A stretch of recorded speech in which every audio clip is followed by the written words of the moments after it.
Alexandra on the phone. Hello, everyone. Welcome to our sixth and final keynote with Dr. Alexandra Solomon. So very excited to have Dr. Solomon with us. Please join the chat. Make sure that you are putting your name in and letting us know how you're doing, where you're from. I would love to know how your week went. Hello, Dr. Solomon.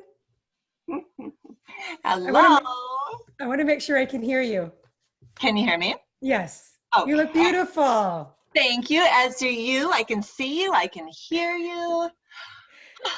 We were having a few technical difficulties, but everything's all good. I didn't have fun. Somebody told me, my cousin told me this morning that we're in retrograde, and I still don't understand what that means, but it is, with technology is affected. That's right. And I use Zoom all day, every day. So I'm like, no, you don't betray me. Like Zoom and we're tight. You know, we do everything together. Exactly.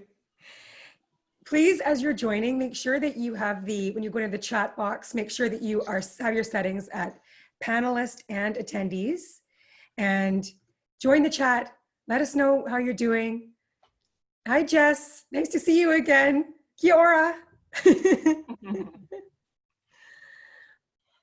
Katrina saying, I don't want this summit to end. I don't either. I cannot believe how fast the 6 weeks has gone.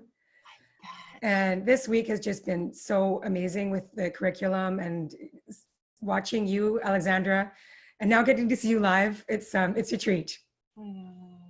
It's so fun to go last. I feel like it's kind of just bringing it all full circle. It's a good play. I like being the caboose. You know what? It is bringing it all full circle. And everything we were learning this week through you, it's like the speakers in this summit are saying, we're saying such similar things, but in different language.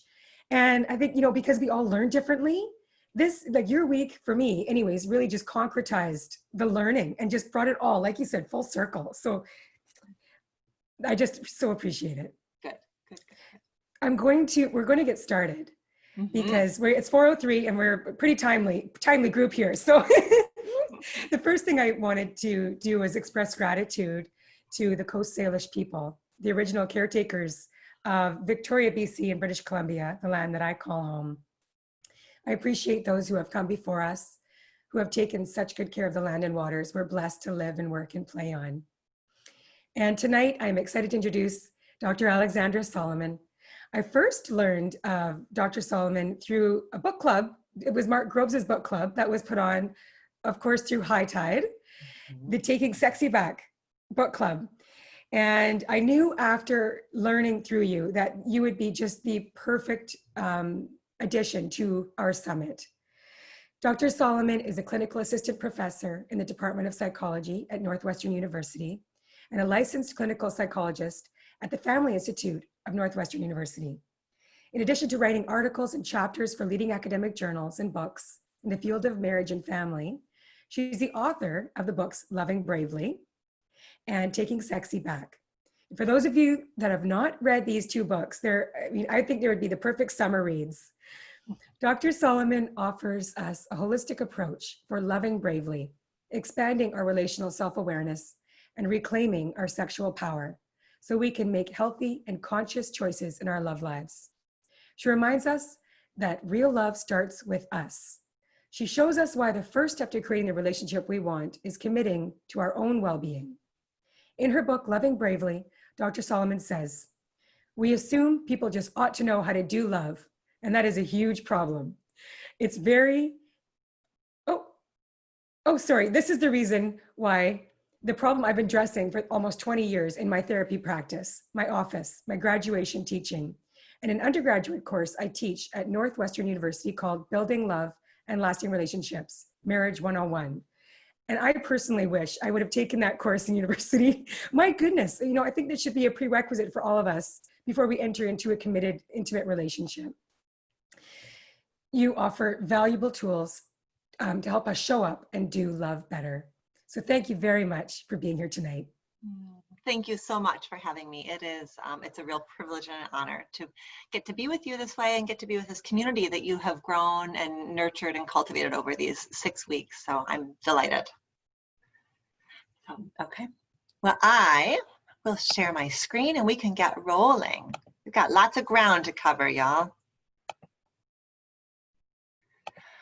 Okay, so any of you who have heard me speak, you know that I'm going to pack a lot in. So I'm going to take us on this journey. I know that Robin has been gathering questions all week, and so I'll talk for a bit, and then I will engage back and forth in some Q&A. So let's start. So we're going to just narrow in and talk about sex. I think this is a topic that challenges us. It evokes a lot of emotion. It can feel really tender and vulnerable, not just to work on within ourselves, but certainly also to work on in our intimate relationships. And I could see that in some of the questions that were being asked. So that's what we're going to just really tighten our lens and just talk about sex, because in some ways what we talk about sex, it pertains to all the aspects of intimate partnership, but it just brings these dynamics into such bold relief and ends up being a really powerful classroom for learning more about ourselves. But if we're going to do this work, we need to make some agreements, you and I. And here's our agreements. We're going to hold on to a both and approach to sex. If you know my work, you know I'm happiest when I can sit us comfortably in a both and, where we hold on to multiple competing truths. And our both ands about sex are that sex is a realm that is a source of tremendous pain, right? Some of the most wretched things that human beings do to each other, inflict on each other, are in the realm and the domain of sex. And the data is clear. 1 in 3 vulva-bodied people live as survivors of some kind of sexual violence, and 1 in 6 penis-bodied people are survivors of some kind of sexual violence. So trauma is everywhere, and it is an aspect for many of us, of our relationship with our sexual selves. And at the very same time, sex is an arena of tremendous pleasure and healing and reclamation and wholeness and integration. And so that's the both and that we're going to sit in tonight, as well as the both and that sex is a behavior. It is both a behavior and a gateway. And too often, I think our conversations about sex get kind of stuck at this level of behavior. How often are we having sex? And is the sex we're having producing orgasms? And what is each person doing to the other person? And what is right and what is wrong? And we kind of get stuck in that like very behavioral piece. And it is certainly a behavior. It's also a gateway. And what is evoked in us in our erotic lives are some of the most tender and vulnerable questions about our humanity, about what it is to live in a body and to be in connection with other bodies. So I worry, like one of the things I worry most about when I'm speaking with people about hookup culture or low accountability dating, what I get really troubled by is it seems like through that lens, we get really locked into viewing sex as a set of behaviors, and we forget in that space to hold on to, even in a hookup, even in a one-night stand, even in a sort of like, I just went through a breakup and I'm going to just do some mindless screwing right now. Even in that space, thoughts and feelings and images and impact is happening. And I'm not talking about like, be careful not to just have a one-night stand because you'll end up falling in love. I'm not talking about that, but I'm talking about the meaning that is made, the experience. There's always layers that are there, even if we're saying this is just a casual encounter. So I want us to be able to hold on to both of those. Just as a caveat, I'm going to use the word sex tonight because it's shorter than saying an umbrella of erotically charged behaviors and activities. I'm going to use the word sex, but I want you to know that when I use the word sex, I am talking about an umbrella of erotically charged behaviors and activities. Because what's happened is we have falsely equated the word sex with penetrative sex, which is problematic for all kinds of reasons, right? First and foremost, it excludes all of us who exist outside of a heterosexual template, right? It does not make space for any kind of queer sexual experiences if all we're talking about is penetrative sex as sex. And I was going to say inadvertently, but I wonder if it's also purposefully, holds up penetrative sex as the most important, the end all be all, and keeps us from, and keeps us locked into sort of a linear narrative. So you'll never ever hear me use the word foreplay, right? Because what foreplay also does, it's like a semantic choice that reinforces that the things that we're doing, the touching, the rubbing, the caressing, the licking, the sucking, is all leading up to get everybody hard enough, wet enough, ready enough to get into penetration. Well, what the hell? Like, why does that stuff need to be somehow less than or the preamble to the main deal? And for some people, that script works perfectly, but for a lot of people, it doesn't work perfectly. And what the data shows is, in fact, the people that script tends to work the worst for are vulva-bodied people, that women are least likely to have an orgasm from penetrative sex versus from this more expansive menu of options. So I take an inclusive definition, and it subverts that narrative that penetrative sex is the best kind. Did we get quickly enough into the sex thing? I feel like there's no warm up. There was no like, love is this, relationship is this. We're just like, okay, let's just get down to the sex because we've got business. So take care of yourself tonight. This is, I don't know what's going to come up for you as we talk. I know that I'm committed to a supportive way of talking about it and an inclusive way of talking about it, but I do not guarantee that you're not going to get triggered or have things that are evoked that are uncomfortable. One thing that my team and I learned really quickly and really clearly as we were working on the Taking Sexy Back book is that this shit is powerfully, that there's a lot wrong with how we have positioned ourselves about sex, how we've learned about sex, how we've enacted our sexualities. There's a lot wrong. I feel like my team and I spent a lot of time in our meetings just breathing through a lot of grief and a lot of rage and a lot of shame. And that has to happen to open up possibilities for pleasure and empowerment. But that's not easy. It's not easy to be uncomfortable. So take care of yourself tonight. Put me on mute if you need to. Take some deep, deep, deep exhales. I love the sort of one hand on the heart, one hand on the belly, just sort of regulating the body. Grab yourself some tea, glass of wine. But take care of yourself. Notice what's happening in you as we're talking.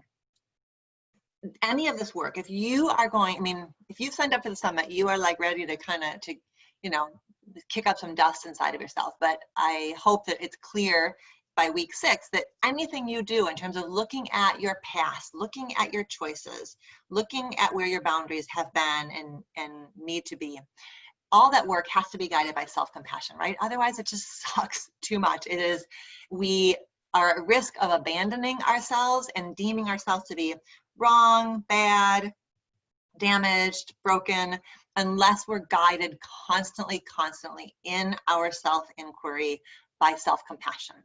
Self-compassion, as defined by Kristen Neff, has self-kindness, right? So we are talking to ourselves the way we would talk to a very dear friend. We're really noticing what we're saying to ourselves. Like, and if I wouldn't say it to my best friend, I'm not going to say it to me. It's common humanity. It is really trusting, especially when it comes to sex. It is really trusting that whatever you may be real convinced that you have the most unusual, most off base, most shameful, most complicated sexual problem of them all. And I guarantee you that you don't. Common humanity. What you're struggling with around sex is common. But when it comes to the struggle around sex, because we don't talk about it enough, it is so easy to get lost in shame, right? We don't normalize conversations about sexual struggles and challenges. And then mindfulness. So, you know, mindfulness is just bringing our attention to the present moment and then dropping the judgment, right? Dropping the story, just noticing what's coming up. Okay, so you know, relational self-awareness is this idea, our intimate partnership is a crucible, it is a classroom, and what's coming up for me in my relationship with you is grist for the mill. There's so much for me to learn.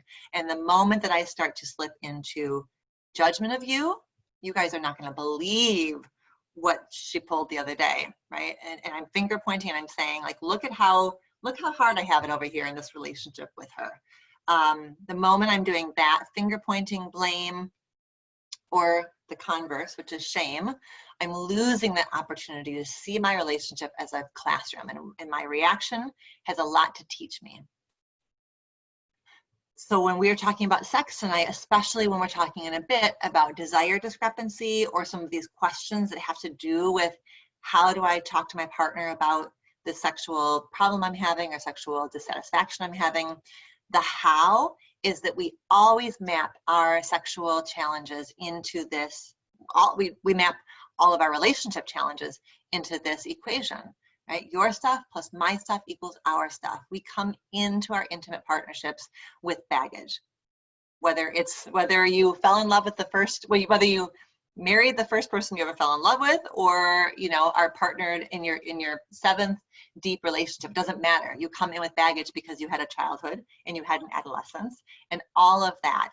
You've been socialized around gender and race and all of your identity variables. Like, you come in with that baggage, and the question is, will you be brave enough to look at it, and will your partner be brave enough to look at theirs as well? And I'm fully aware that we are having this conversation tonight in the midst of the sort of crashing together of a pandemic and revolution, hopefully a revolution around race, right? These sort of twin public health crises that we have been immersed in for months. And I know that you spent time, I know Esther took you through some sort of relationship dynamics around quarantine, but I'm just really aware that this conversation is happening at a particular moment. And to be alive right now is to live with the steady drumbeat of existential fear, right? What's going to happen to me and the people that I love. To be aware of generational racial trauma, not that you weren't aware of it before, but it is a 24/7 right now. And then, so that is to be Black, to be a person of color, is to be immersed right now in looking at, hearing about, talking about generational racial trauma. And then to be white is to be reckoning perhaps for the first time with systemic racism. I am heartened by the fact that the New York Times bestseller list is chock full of beautiful, important books about racism. I think there is a lot of hope in that, but there's also a lot of just pain and discomfort in that. And it's not, and that whatever is happening out there is happening in here and shaping our relationship to our sexual selves. Exhaustion, I think that is very, very real for a lot of us, to be living with this kind of chronic exhaustion these days, to be living with uncertainty and therefore anxiety, and that it plays out in our relationships. My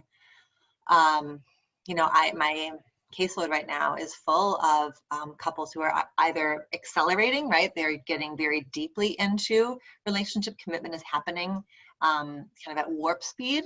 And then also a lot of people who are realizing that this isn't sustainable. So a lot of what we know about crises is they often become relational turning points, right? Things can get really clear at a time like this. And then hidden treasures and surprising gifts. And I certainly hope that you are making space for that, which can be challenging, right? Like, how do you hold on to the amount of pain, fear, death, and violence, along with these moments of sweetness and tenderness and pleasure, and that they are they inform each other, right? They shape each other. Okay. So when we're talking about sexual self-awareness, we are talking about the dynamic unfolding story of your relationship with the erotic. You have a sexuality that lives inside of you and has forever, right? It is an essential part, facet of who you are, of your identity. And that in and of itself can be quite radical. I think especially for vulva-bodied people, where we live in a world where girls and women are sexualized, told, your straps of your tank top are too skinny, your skirt is too short, you are too prudish, you're too slutty, like this sort of all of this commentary. The Taking Sexy Back book came out the day after the Super Bowl. So every news outlet that I spoke with that week was also like, what do you think about the Super Bowl? As if, right, because that is just sort of par for the course, that of course everyone is entitled to comment on J-Lo's clothing and Shakira's dance moves. Like, it is so much a part of our culture that it is open season on talking about women's bodies and women's sexuality. So to say that you have a relationship with your erotic self that lives inside of you and that is worthy of your examination is subversive, is pushing back against that narrative that, no, actually your sexuality doesn't belong to you. It belongs to everybody else to control and manage and, you know, comment on, react to. And then it's an integral aspect of who you are as a person. And then it's dynamic and changing, right? And that who your sexual self was pre-pandemic may look different than who your sexual self is right now in this moment. I surveyed my Instagram audience. I mean, it was a while ago now. It was like maybe a few weeks into the pandemic. And it was just about, it was like a 60-40 split. 60% of my audience was experiencing an erotic nosedive, and their pleasure was really compromised. Their sexual desire was really compromised by the stress and the fear of the moment. And 40% were like, let's go, frisky, ready as ever. Sex is a great way to distract myself from the pain of this moment. So, but that my point here is that it's dynamic, it comes with you, it changes, it's not static, it's not, so sexual self-awareness isn't a one and done. It is sort of a returning again and again. Who am I? Who are you? Who are we? It's not a done deal. You forever get to be a student of sex, right? Being here tonight is authorizing yourself you get to continue with your education. And Lord knows, based on at least sex education in the US, we need further education. We did not get what we needed when we were coming of age. Okay, under quarantine, I feel like we're in two camps. Team skin hunger and team space cravers, right? Some of us have been alone for a while. Our dating lives have been like in the tank, and we are craving hugs and touches and orgasms that somebody else can give us for once. And then there are some of us who are space cravers, who are just like, can I please be in a room by myself with nobody talking to me or asking something of me, or nobody's footsteps around and nobody near me. That's sort of I feel like there's sort of a two camp system right now. If you are in team skin hunger under quarantine, I first want to just validate that is real. Skin hunger is real. Maybe we can, if you Google it, I did an episode of NPR and we talked all about touch, the power of touch. And it was an incredible conversation with a neuroscientist and a woman who is deaf and blind. And we were talking about just our relationship with touch. And so I worry that those of us who are experiencing skin hunger, who are craving connection and touch, are somehow attaching a story that this means I'm weak, or I should be able to do this on my own. And there certainly are some things we can do on our own. I think dance and massaging ourselves and masturbation and weighted blankets and petting a pet. There are all these things that can help us with skin hunger, but it's a legitimate need. We are biologically wired to crave touch. Okay.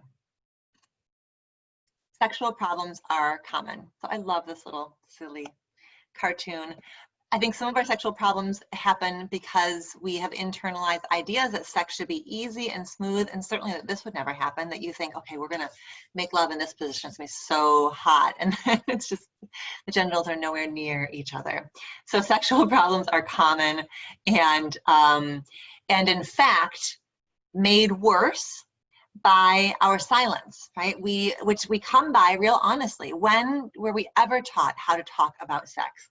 So sexual problems can feel all that much more difficult because there's fear of speaking up, fear of hurting somebody, fear that something's wrong with me, fear that something's wrong with you, fear that something's wrong with us.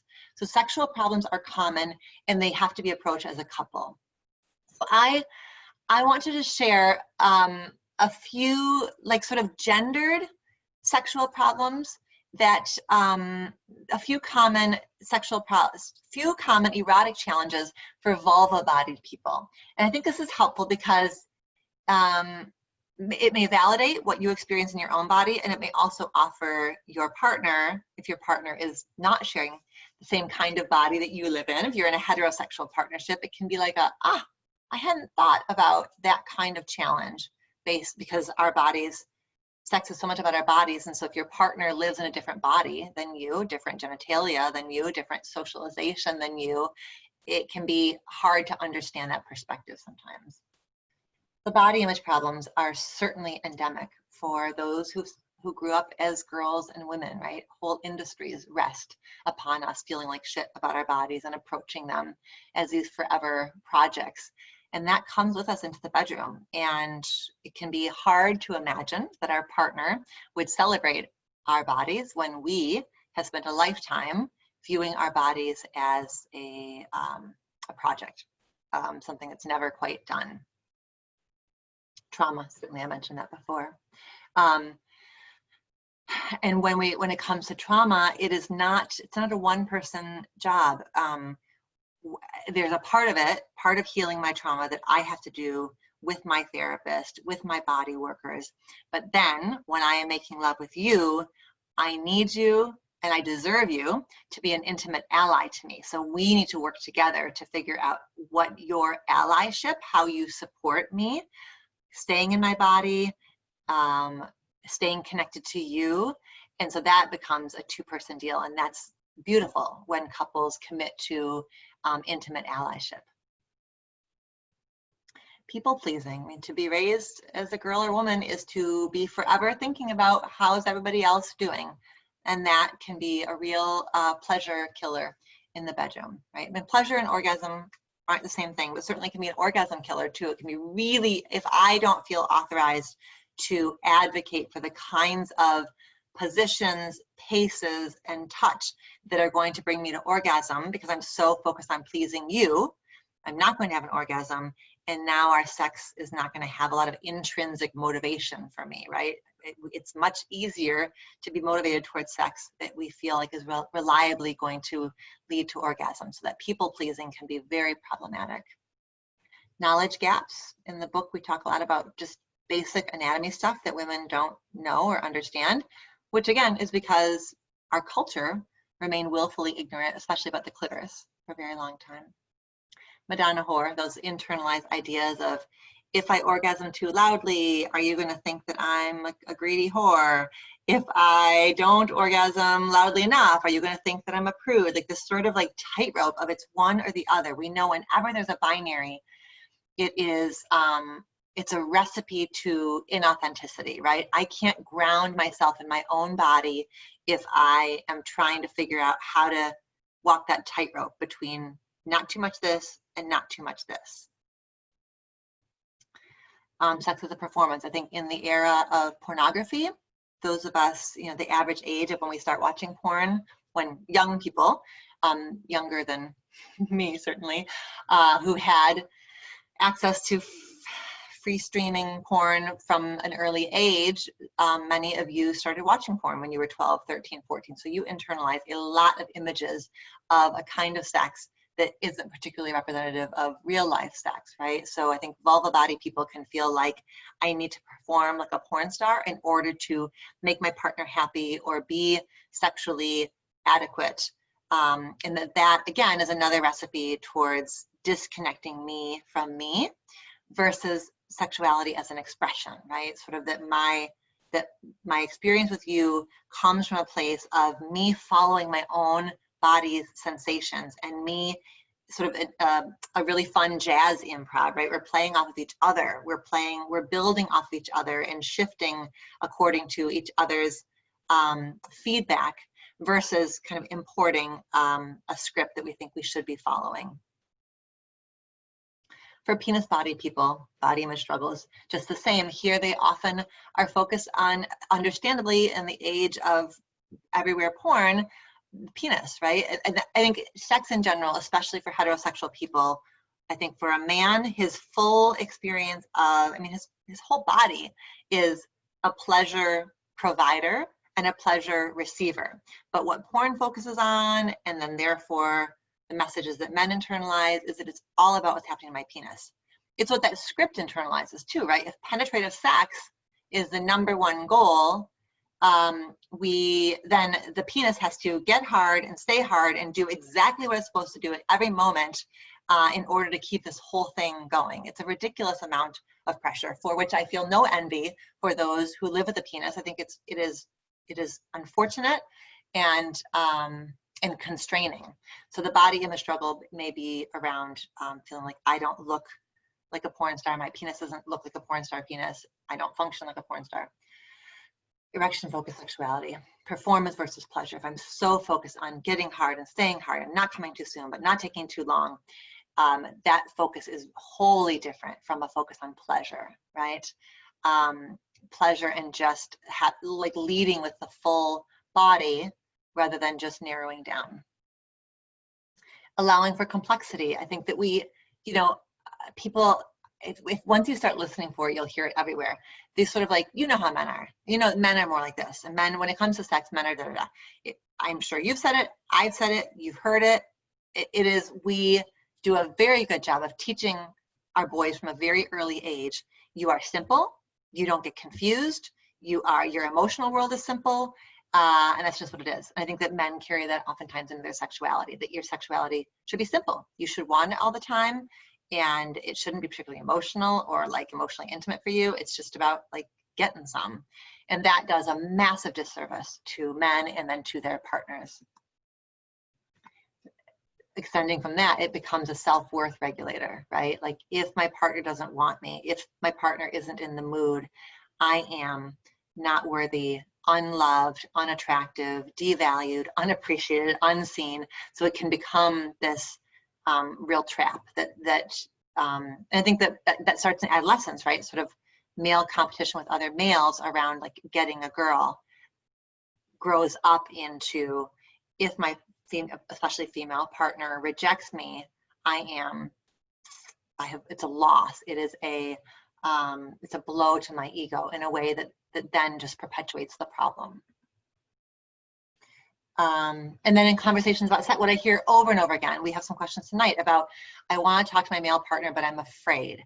What are women afraid of? Women are afraid of spiking his defensiveness. Women are afraid of spiking his insecurity.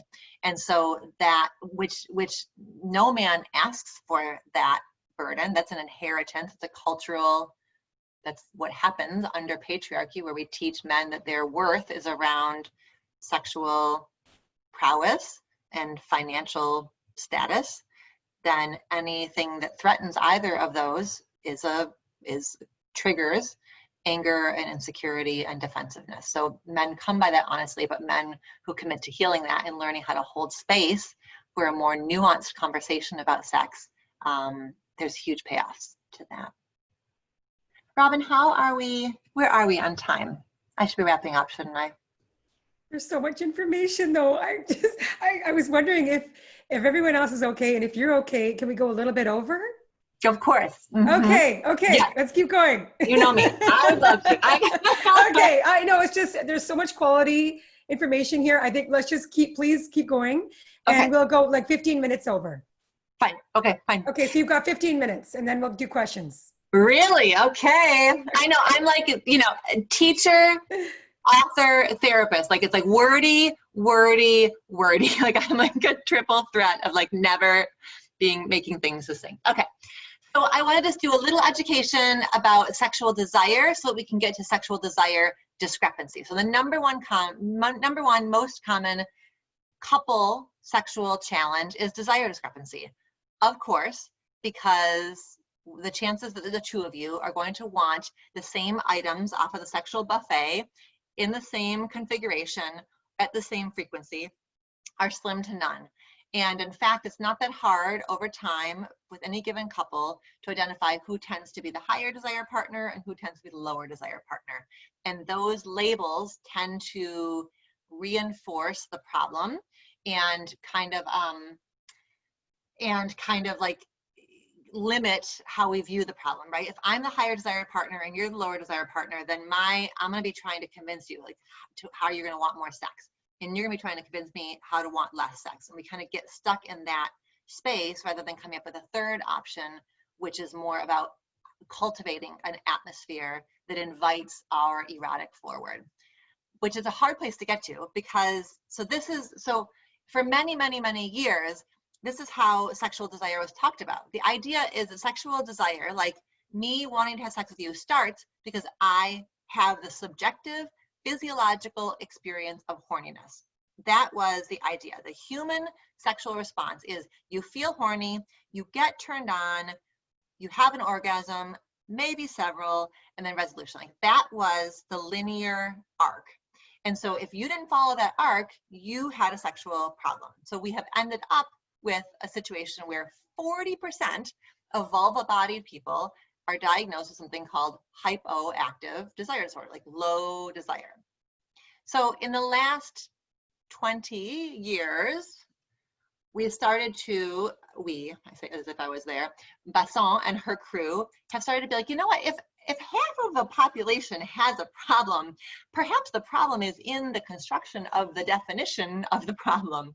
And it turns out, yes, when you ask especially vulva-bodied people about their sexual desire, what they will tell you, especially if they are a bit older than 30, although I hear this from my college students too, who are way far from 30, but and who are in an established, especially sexually monogamous relationship, what you will often hear from people is, yeah, I used to in the beginning. Okay, when we first started, I was for sure this. Like I wanted to get on my partner all the time. I felt horny. Like I felt a lot of like internal motivation, spontaneous desire, that's called. But you know what? As we settled in, moved in together, we've been together for a bit, that stopped, and it actually really kind of scares the shit out of me. I don't know where it went, and I don't know what's wrong with me or what's wrong with them or what's wrong with us, but we probably are doomed is what it ends up feeling like. Because if you used to have this like, oh my God, I can't wait, and now you're like, I could take it or leave it, that's a very unsettling feeling. But in fact, what's happening is there's a shift from spontaneous desire, I'm horny, to responsive desire, which is I am not thinking about sex, but if the vibe is right, if the context is right, I could get there. I could be interested. You could interest me in this. So if you have if your relationship is one spontaneous desire person and one responsive desire person, the opportunities for misunderstanding are plentiful. So I think this is such a vital concept to understand. It's not a better or worse. Spontaneous is better than responsive. It's just different pathways. So then the work becomes understanding, especially if you have responsive desire, your work is understanding what is it that invites you into an erotic space with your partner? What are your accelerators and your brakes? Little asterisk here is for, the first wave was, this is what everybody looks like. The second wave was actually the ladies have it a little different. And now the third wave is somebody was like, Dr. Kristen Marks was like, you know what? I mean, we're saying it's the ladies who are like this, but has anybody asked the men what they're like? So she's like, men, what's going on for you? It turns out a significant number of men also have responsive desire, especially men who are a bit older than 30, and especially men who are in long-term monogamous relationships. They have responsive desire. So as little space as we've given for women to understand and work with responsive desire, we've given even less space to men. So how do you work with responsive desire? You look at your sexuality, your desire, as having an accelerator and a brake. There are things that are happening inside of you and around you that either press your accelerator, like take you from neutral to, for sure, let's do it, or that press your brakes, like I was thinking about it, but no, now I'm a hard no. And so the more you understand how your desire is cued or shut down, the better you, and understanding your partner's particular template of accelerators and brakes, the more you understand that, the more you can work with it and approach the conversation with compassion and care. So think about, so this is, you'll get this, you'll get these slides, right, Robin? We'll get them these slides. So these are like, they're sort of these tools for reflection. Like, what are the things that help me feel more open and available? And what are the things that shut me down? I included Yahtzee because Yahtzee in my marriage is a big break slammer. Like, it took me a while to realize it, but my husband and I play Yahtzee, like with the kids, without the kids, whatever, like just that competitive vibe. And I'm just like, ugh, you are not my lover. You are nothing to me. But for another couple, Yahtzee might be really playful, right? And it kind of gets you in that space of like, whatever, competition and a little bit of sizzle between the two of you. So just knowing this, again, getting out of a good, bad, right, wrong, and into what's the function? What are we going to do? What's going to work for us? And then compassion for the fact that your partner isn't you. And isn't that so much easier in a relationship when you realize your partner isn't you? There's just a whole lot that opens up then. Okay, in Taking Sexy Back, we talk about talking about sex. And some of the questions are about that. Intent versus impact. Your intent, get clear on your intent. If you want to talk to your partner about your sex life, get clear on your intent. And I want your intent to be, I love you, I love us, I want us to really enjoy this realm of our world. If your intent is clear, but the impact is they feel shut down and defensive and rebuffed and scared and criticized, that's grist for the mill. It shows you where there's some work, but knowing that your intention is you are in the service of intimacy, you are in the service of connection. That's your intent. That will help guide your language. Not in the bedroom. It's helpful to have these conversations not in the bedroom, and then kind of playing with, like, how does it go well? Does it go best in the bathtub? Does it go best when we're driving in the car? Does it go best on a walk? Sort of setting the scene for this kind of conversation. And then framing it like, rather than criticizing, like, I don't like this and I don't like this and this isn't working for me. Start from a place of on the inside, like, what do I want? What would I like? What do I want more of? And then translate that into requests, right? So from complaints into requests. Tech can help. There's an app called Kindu. It's a swipe-based app where you and your partner both put it on your phones, Kindu. You both put it on your phones, and then you swipe left and right on a whole bunch of things that are positions and fantasies and situations. That can be helpful. It can kind of neutralize it, right? So it can kind of scaffold it for you. Tech can also help. You can write emails to each other to just add a bit of distance. It's interesting how putting a bit of distance can then create closeness, right? The third person. So I met a couple, these are all things I've collected from couples over the years. I met a couple that talks about sex in the third person. They find that that bit of distance helps them feel closer to each other. Email account, accents. I literally met a couple that talks about sex with a pirate accent because it helps. And then WWBD, what would Beyonce do? So channeling, doesn't have to be Beyonce, whoever is your role model for sort of fierce, courageous, empowered truth, sort of channeling that energy, right? That this is what helps you step into that space of, we deserve this. We deserve, this relationship deserves my full truth. Okay, I've said this. Desire discrepancies, every couple problem is a sexual problem. Every sexual problem is a couple problem. Desire discrepancy is not to be fixed. You're not going to fix it. You are going to navigate it. You're going to navigate it, and it's going to get better, and then it will revert a bit. So it's going to rise and fall, right? Because your own connection to your erotic is rising and falling, as is your partner's, and as is your relationship one. So to be navigated, you're not trying to fix the problem. You're trying to navigate it. And it's easier to navigate if you both are committed to practicing sexual self-awareness, continuing to look at the messages you've internalized, where your constraints are. Okay, last slide. This is it, Robin. We're in the home stretch. So these are just some very practical tips around sort of how to promote an atmosphere of intimacy in your relationship. Scheduling sex. So there are some people who push back on this and say that if we have to schedule it, it's not very romantic. But the reframe of that is, we schedule things that are important to us, that matter to us, right? We schedule our workouts.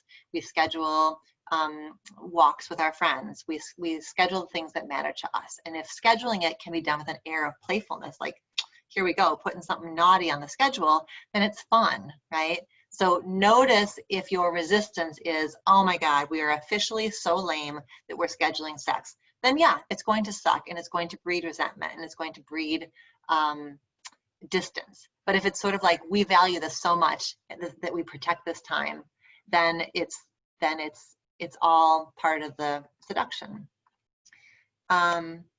Intentional solitude resets, especially right now. If you are somebody who knows that a lot of, has, how Esther says that fire needs air, that beautiful idea of fire needs air. It's real hard to have air when everybody's home 24/7. So set in some resets, like ask for space, sleep by yourself for a few nights, go for a walk by yourself, say to your partner, I will be in this house, but I'm not talking to you for the next 6 hours.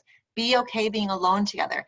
Because if it's framed as, I do this in order to tap into my own desire, in order to create a little bit of a bridge for us to cross, then it's in the service of the relationship. De-rolling is a team sport. I think especially if you are in a home with kids, and you're switching from your worker hat to your parent hat to your caregiver hat, it's some of us have a harder time de-rolling than others. So it's both of your jobs. So if stereotypical example, if I've got little kids at home and I know it's really hard for me to shift from mom to lover, then I want my partner to help me do that. You give the kids a bath while I sit outside on the deck and have a glass of wine. So it's a team sport to help me go from mother to lover. If sex feels like too much, just start with what would feel good to me. What kind of closeness, what kind of touch would feel good to me? So don't think of it as either it's all or nothing. Think about what would be the right slice, the right kind of closeness. Sex is a buffet. Maybe you want a larger plate than I want. That might be okay, right? We don't have to have everybody taking the same amount all the time. And then the last two are these two that I get from Stephen Schneider. His book is beautiful, Love Worth Making.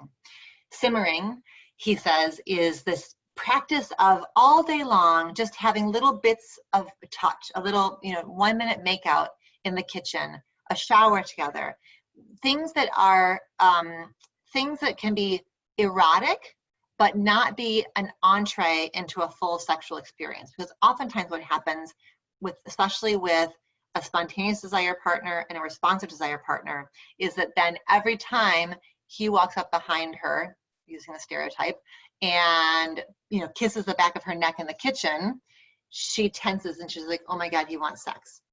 If we've agreed to simmer, then you can kiss the back of my neck. I may even feel like that sort of turned on, but we don't know where it's going to go, and you're not doing that in order to get me to want sex with you.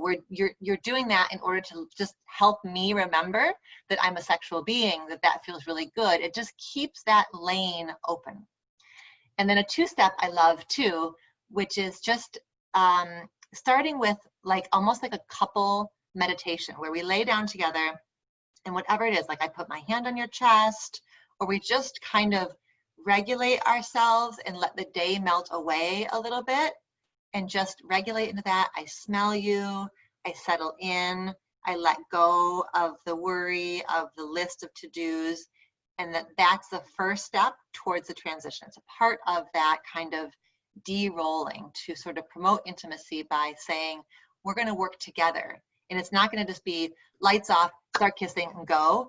It can be a process. It can start really slowly by just slowing down and just having some breath and some quiet together. We did it. I'm done.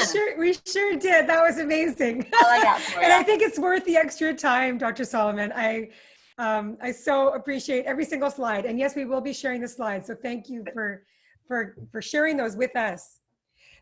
We'll spend the next 20 minutes with questions if you're okay, and then close. Yep. So the first question is, my husband suffers from premature ejaculation, which has significantly worsened as he's aged.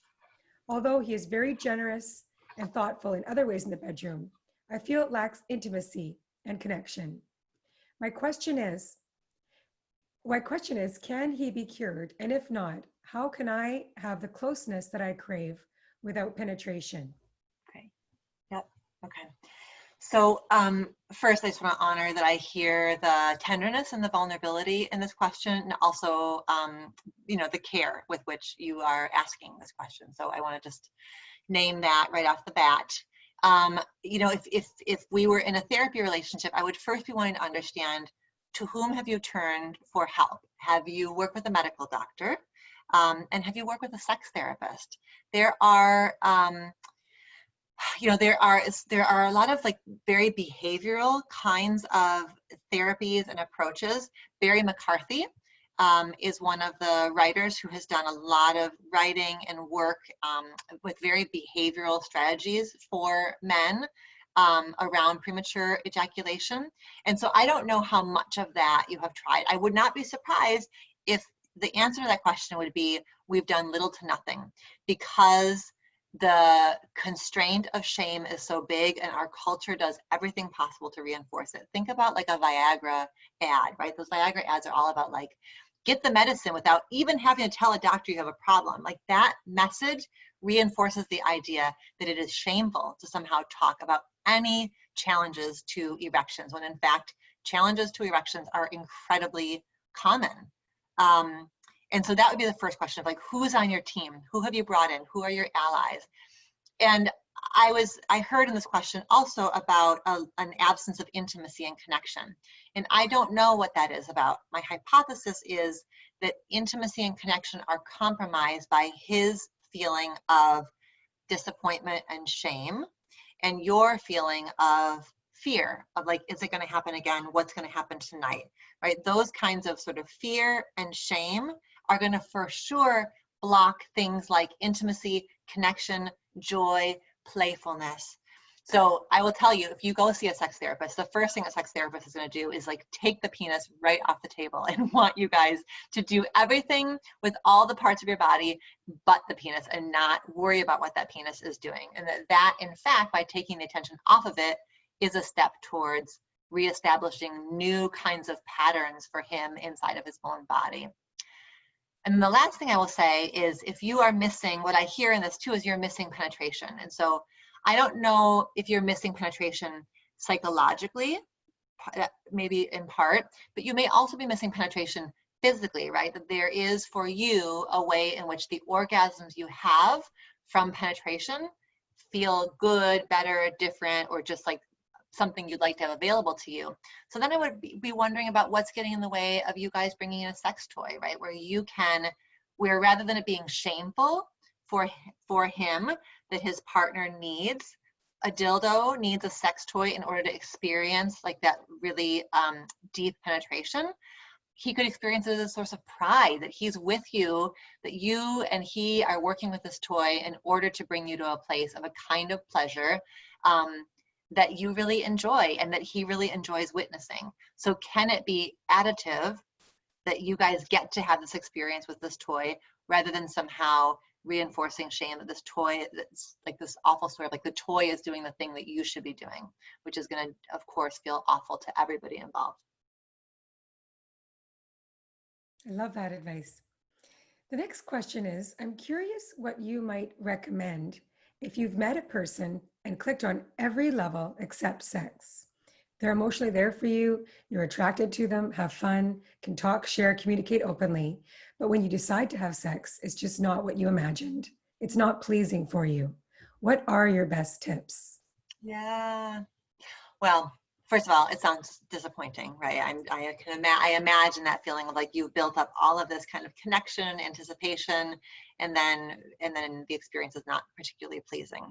So one thing I wonder about is it not pleasing yet because you are still learning each other, right? That I do think we carry this sort of Hollywood idea that if it's right, it just ought to happen organically, versus a more realistic idea that we have to learn each other, right? How this person is coming in with an entire sexual history and narrative that you may know some of, but don't know all of.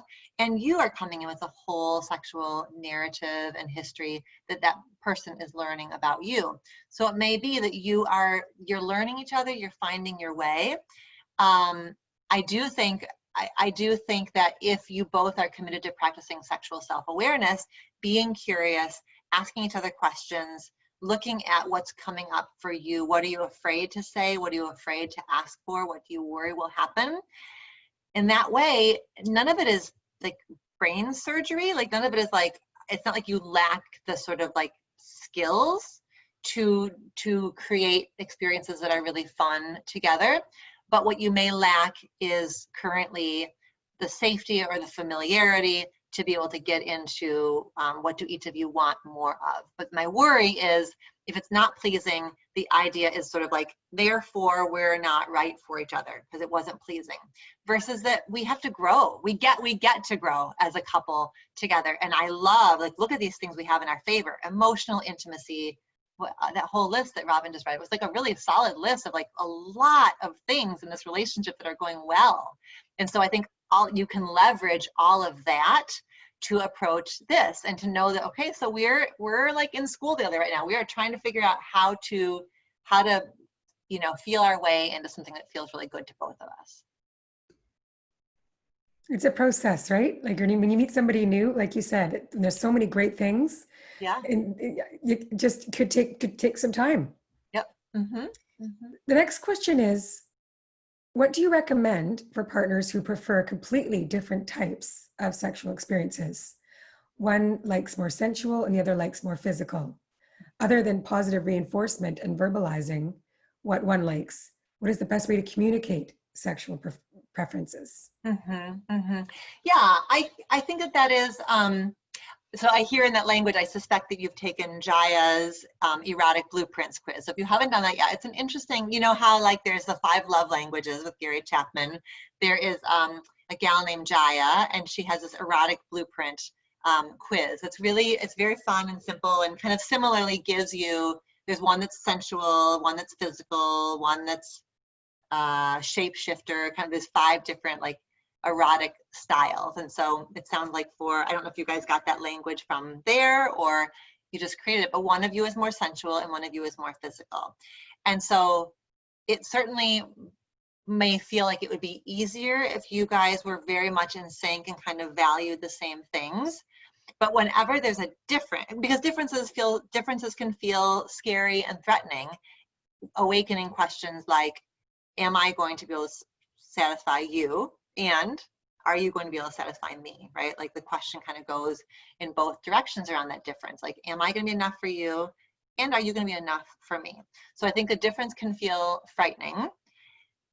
But I also would just want you to remember that the difference also is an invitation then towards curiosity, right? How do I feel proud of the ways in which I stretch myself in order to meet you in a sexual place that you enjoy doing? And how do I let myself feel grateful for the ways that you stretch yourself to meet me in a sexual space that I really value? So sometimes what we do is like, okay, you're stretching to really create an experience with me that you know I'm going to like. And I get all twisty in my head about like, oh my God, you're only doing it for me. And it's just so awkward. And you shouldn't have to do it this way, rather than being like, oh my God, thank you. Like that's the power of love. You love me enough to stretch and meet me in this place that feels so good to me. I tell you what, 20 plus years of doing couples therapy, and one of the hardest things for people to do is just let themselves receive. So when and as your partner stretches to honor what you like and want in a sexual experience, let yourself receive that. Don't block it. Don't say you're only doing it to, or don't say, oh my God, it's such a pain for you. Just say, thank you.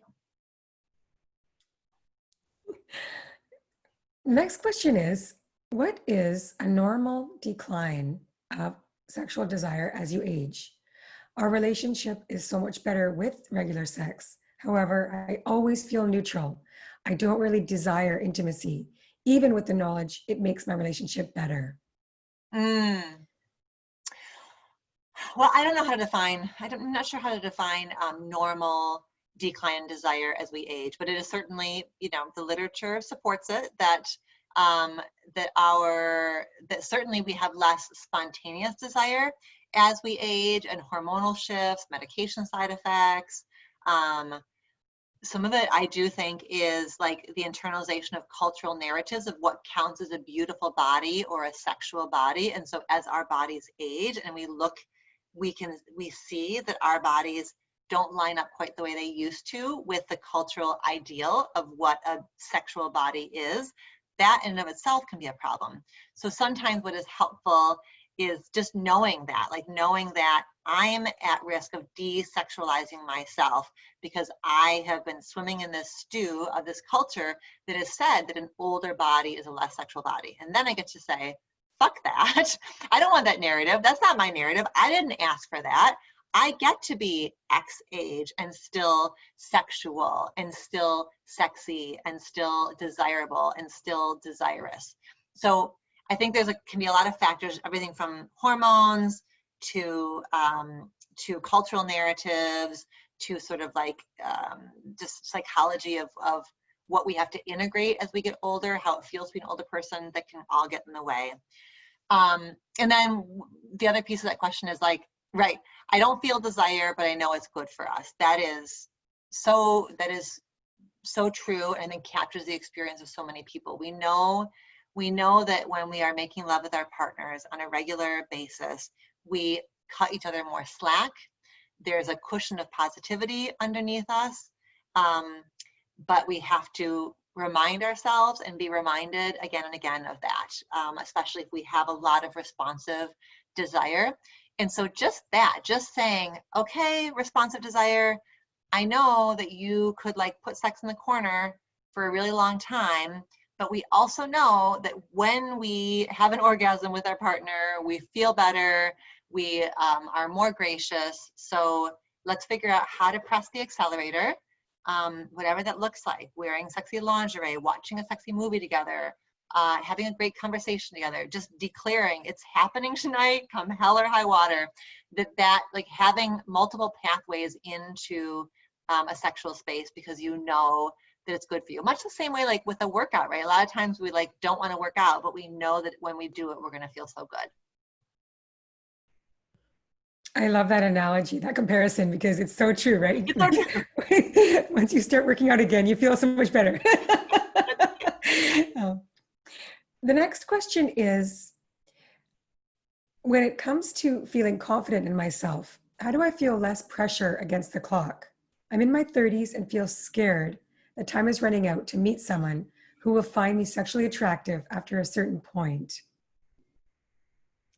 So I think it has to do with confidence. Yeah, but you know what I hear first and foremost is just like this person has, of course, internalized the story that like I am only sexually desirable until X point in time. And that just sucks. Like you didn't create that limiting belief, but I hear that it has seeped into your pores nonetheless. So that's the first thing I would just want to invite, is that you are, that there's a limiting belief that says there's an expiration date on my sexual desirability, and that limiting belief creates fear, anxiety, and panic within you. And so I think just noticing that complex, like that sort of, that knot there is the first step towards untying it, right? And instead saying that you get to be sexual and desirable for a very, very long time. Like, yes, there are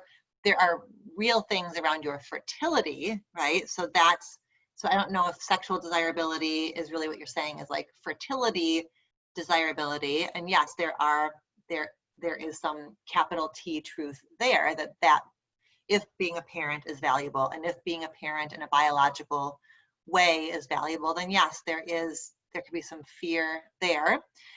But it's so much more than that. And I guess my worry is that with this belief running the show, you kind of show up for a first date as an apology, right? You sort of are showing up as an apology or a question, like, am I still enough?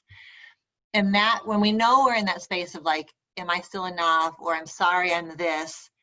Right now, it's focused on something about a story about age and sexual desirability, but that shit can come from anywhere. And so our work is to become savvy about like, aha, here's that thing again, where I'm at risk of feeling like I have to apologize for the fact that I just am what I am, how I am, who I am. And so getting savvy about that, like I'm doing that thing again. And that's, once you can see that that's what you're doing, you have an option to be like, hell fucking no, I am not buying that story. Like somebody is going to be lucky to land this whole thing. And so like then you shift into what you are bringing to the table and what you, and the value that you do have and the worth that you do have. That it kind of shifts from like that fear mentality to a sense of like, of course I am showing up with love and a full sense of my worth. I love that. So this is our last question for tonight.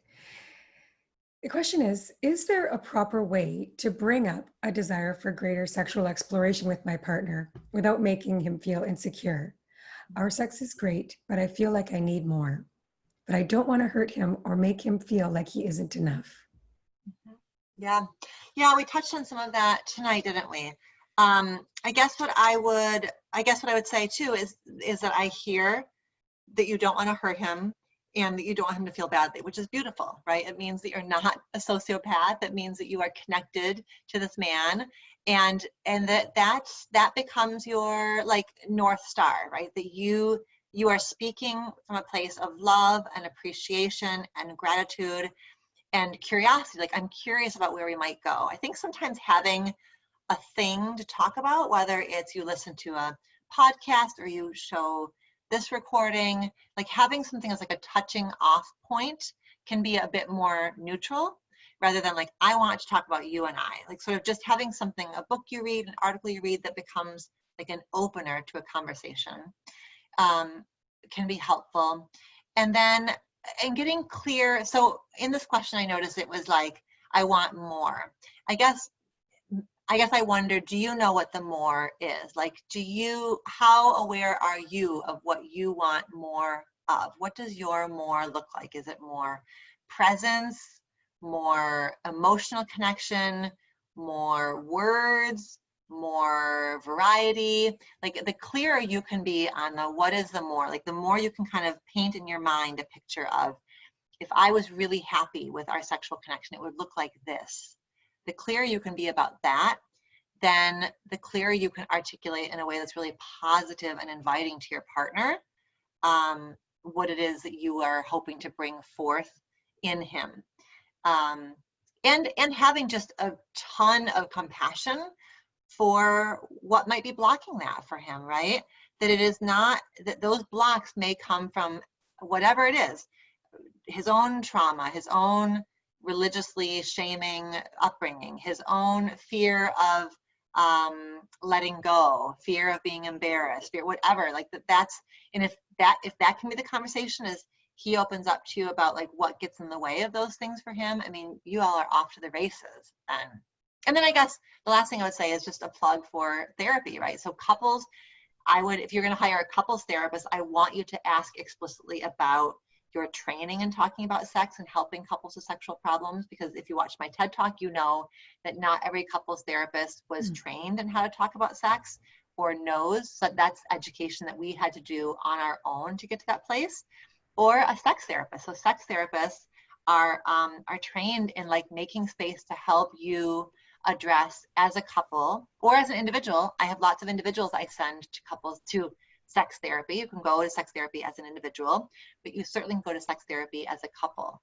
And sex therapists are specifically trained to help you sift through the psychological stuff, the relational stuff, and the biological, physiological stuff, and come up with a plan for how you heal, grow, and expand. Wow. Well, thank you. Thank you so much, Dr. Sullivan. I wanted to let everybody know that you are going to be with High Tide again with your Loving Bravely book club. Yeah. So that starts July 1st and runs through July 29th, correct?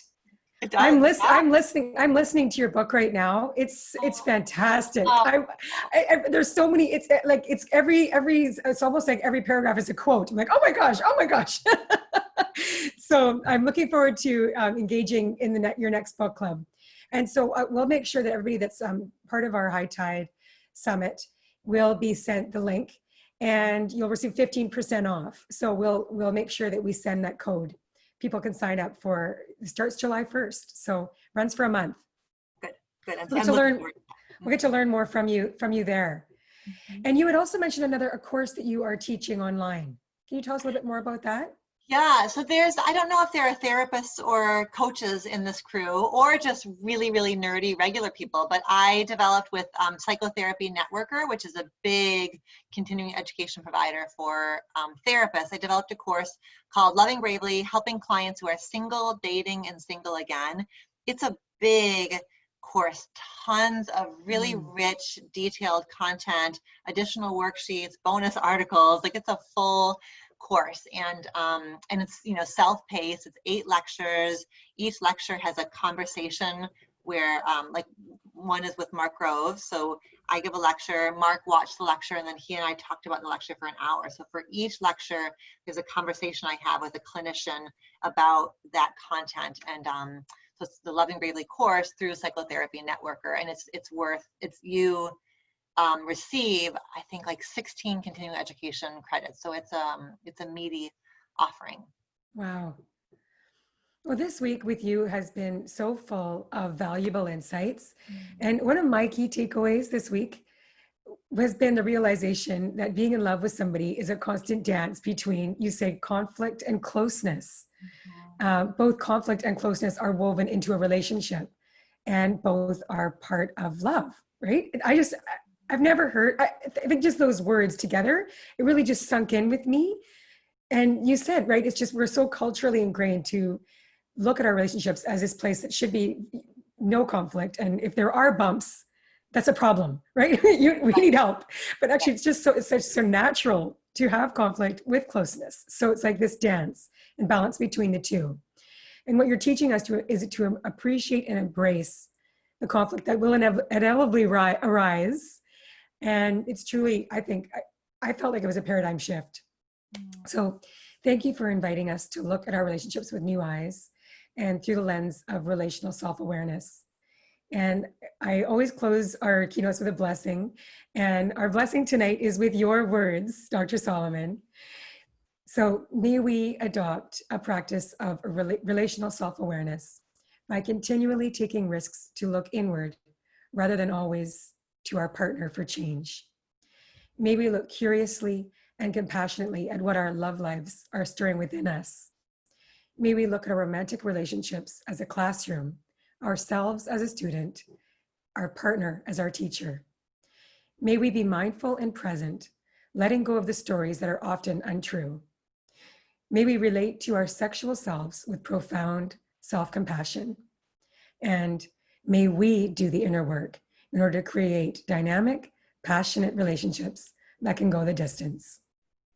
So thank you so much for being with us and being our most beautiful final keynote and the caboose. We so appreciate your extra time tonight, an extra 15 minutes with Dr. Solomon, and we'll see you in your book club on July 1st. Thank you. So good to be with all of you. Thank you, Robin. Thank you so much. Good night. Good night.